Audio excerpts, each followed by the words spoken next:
நம்ம இன்றைக்கி ரொம்ப சாஃப்டான இட்லி எப்படி பண்ணுறதுன்னு பார்க்க போகிறோம். இதுக்கு நம்ம கிரைண்டர்லலாம் பண்ண போகிறது இல்லை, மிக்சியில் தான் பண்ண போகிறோம். அதே மாதிரி எல்லாத்தையும் தனித்தனியாக ஊற வச்சுலாம் பண்ண போகிறது இல்லை, எல்லாத்தையும் ஒரே டைமில் ஊற வச்சு தான் பண்ண போகிறோம். இந்த வீடியோ கண்டிப்பாக உங்கள் எல்லாருக்கும் ரொம்ப யூஸ்ஃபுல்லாக இருக்கும். முக்கியமாக ஒர்க்கிங் உமன்ஸ்க்கு ரொம்பவே ஹெல்ப்ஃபுல்லாக இருக்கும். ஸோ வீடியோ ஸ்கிப் பண்ணாமல் பாருங்கள். ஹாய் ஃப்ரெண்ட்ஸ், என் பேர் Abi. Welcome to Indian recipes Tamil. வீடியோக்குள்ளே போகிறதுக்கு முன்னாடி நம்ம சேனல் இந்தியன் ரெசிபீஸ் தமிழை சப்ஸ்கிரைப் பண்ணிக்கோங்க. கூடவே இருக்க பெல் சிம்லையும் கிளிக் பண்ணிக்கோங்க.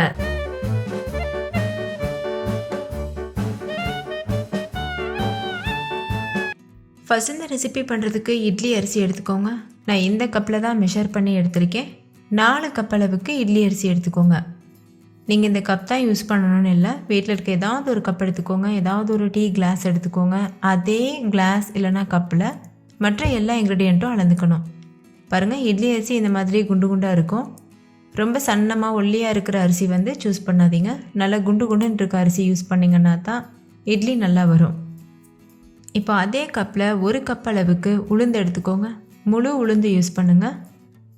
அரிசி கூடவே இந்த உளுந்தையும் சேர்த்துருங்க. நான் ஏற்கனவே சொன்ன மாதிரி தனித்தனியாக ஊற வச்சு அரைக்கலை, அரிசி உளுந்து எல்லாமே ஒன்றா சேர்த்து தான் அரைக்க போகிறோம். இப்போ இதை தண்ணி சேர்த்துட்டு 2-3 டைம் நல்லா வாஷ் பண்ணிக்கோங்க. நல்லா வாஷ் பண்ணதுக்கப்புறமா புதுசாக தண்ணி சேர்த்துக்கோங்க. தண்ணி சேர்த்துட்டு இது கூடவே ஒரு 1/4 டீஸ்பூன் வெந்தயம் சேர்த்துக்கோங்க. ரொம்ப சேர்க்க வேண்டாம், 1/4 டீஸ்பூன் சேர்த்தாவே போதும். இது எதுக்காக பண்ணுறோன்னா இட்லி நல்ல வாசனையாகவும் நல்ல சாஃப்டாகவும் இருக்கிறதுக்காக. மாவு நல்லா புளிக்கிறதுக்கு, மாவு நல்லா சாஃப்டாக இருக்கிறதுக்கும் இந்த வெந்தயம் யூஸ்ஃபுல்லாக இருக்கும். அடுத்தது மாவு ஜவ்வரிசி ஒரு 1/2 கப் அளவு எடுத்து தண்ணியில் போட்டு நல்லா வாஷ் பண்ணிவிட்டு அதையும் அந்த அரிசி கூடவே சேர்த்துருங்க.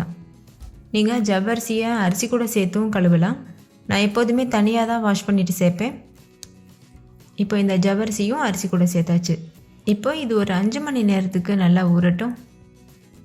இப்போ பாருங்கள், ஒரு 5 மணி நேரம் கிட்ட ஆயிருக்கு, நல்லா ஊறியிருக்கு. இப்போ அந்த தண்ணியோடையே ஒரு மிக்சி ஜாருக்கு மாற்றிக்கோங்க. இருக்கிறதுலே பெரிய சைஸ் ஜார் இருக்கும்ல, அதில் மாற்றிடுங்க. மாற்றிட்டு எந்த அளவுக்கு முடியுமோ அந்தளவுக்கு ஃபைன் பேஸ்ட்டை அரைச்சி எடுத்துக்கோங்க. அரைச்ச மாவை ஒரு பாத்திரத்துக்கு மாற்றிடுங்க.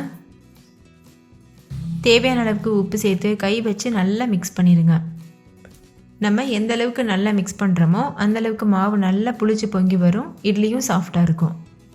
அதனால் நல்லா இந்த மாதிரி எடுத்து விட்டு மிக்ஸ் பண்ணிக்கோங்க. பாருங்கள், இந்த மாதிரி மிக்ஸ் பண்ணிவிட்டு மூடி போட்டு மூடிட்டு ஒரு நைட் ஃபுல்லாக அப்படியே புளிக்க வச்சுருங்க. நீங்கள் இருக்கிற ஏரியாவில் இருக்கக்கூடிய டெம்பரேச்சர் பொறுத்து புளிக்கிற நேரம் வந்து அதிகமாகவோ குறைவாகவோ ஆகலாம்.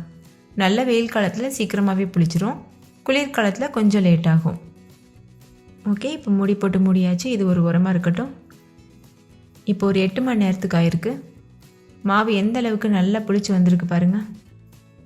மாவு இந்த அளவுக்கு நல்லா பொங்கி வந்திருந்தால் மட்டும்தான் இட்லி நல்லா சாஃப்டாக வரும். அதனால் புளிக்கிறது ரொம்ப முக்கியம்.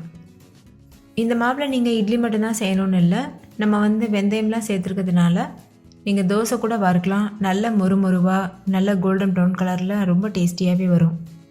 அதே போல் இதே மாவில் நம்ம இனிப்பு பணியாரம், கார பணியாரம், ஆப்பம் இது எல்லாமே செய்யலாம். இப்போ இந்த மாவை கரண்டி வச்சு நல்லா இந்த மாதிரி மிக்ஸ் பண்ணதுக்கப்புறமா நம்ம இட்லி பிளேட்டில் இட்லி ஊற்ற ஆரம்பிச்சிடலாம். நீங்கள் இட்லி பிளேட்டில் கொஞ்சமாக எண்ணெய் அப்ளை பண்ணிவிட்டு இட்லி செய்யலாம். நீங்கள் துணி தான் யூஸ் பண்ணுவீங்கன்னா துணி போட்டுட்டு கூட இட்லி செய்யலாம். நான் வந்து கொஞ்சமாக எண்ணெய் அப்ளை பண்ணியிருக்கேன். இப்போ இந்த மாதிரி இட்லி பிளேட்டில் இட்லி ஊற்றிக்கோங்க.